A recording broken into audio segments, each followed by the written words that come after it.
देखिए दोस्तों, आज हम लोग रामकृष्ण मिशन के बारे में जानने का प्रयास करते हैं।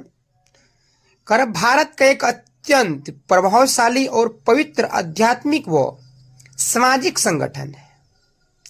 इसकी स्थापना स्वामी विवेकानंद ने अपने गुरु रामकृष्ण परमहंस के संदेशों को जन जन तक पहुंचाने और मानवता की सेवा के लिए की थी। अब देखते हैं स्थापना और इतिहास। इनके संस्थापक रहे हैं स्वामी विवेकानंद और रामकृष्ण मिशन की स्थापना 1 मई 1897 ईस्वी में किया गया। इसका मुख्यालय बेलूर मठ, जो कि पश्चिम बंगाल के हावड़ा जिला है। देखते हैं इसका नामकरण। इस संस्था का नाम स्वामी विवेकानंद के आध्यात्मिक गुरु रामकृष्ण परमहंस के नाम पर रखा गया है। इसका मुख्य उद्देश्य और ध्येय वाक्य आत्मनो मोक्षार्थ जगत हिताय च, अपनी मुक्ति के लिए और संसार की मुक्ति के लिए काम करना, इसका मुख्य उद्देश्य और ध्येय वाक्य है। अब आगे देखते हैं।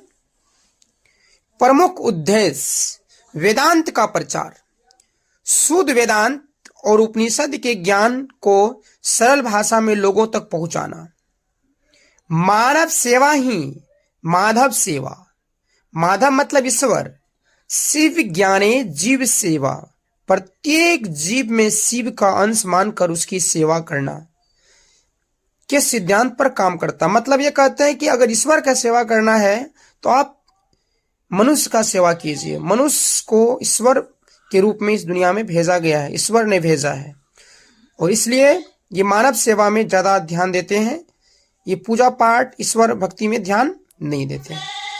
धार्मिक सद्भाव, सभी धर्मों के प्रति सम्मान और एकता का भाव जगाना, जो कि रामकृष्ण परमहंस ने सिखाया था कि सभी मार्ग एक ही सत्य का मतलब यहाँ ईश्वर की ओर ले जाती है। मतलब ये कहते हैं आप किसी भी धर्म के व्यक्ति हो, किसी भी पंथ के व्यक्ति हो, चाहे आप कैसे ही पूजा करें, सभी मार्गों को एक ही दिशा में ले जाता है, वो सत्य के मार्ग। सत्य मतलब ईश्वर, सत्यम शिवम सुंदरम।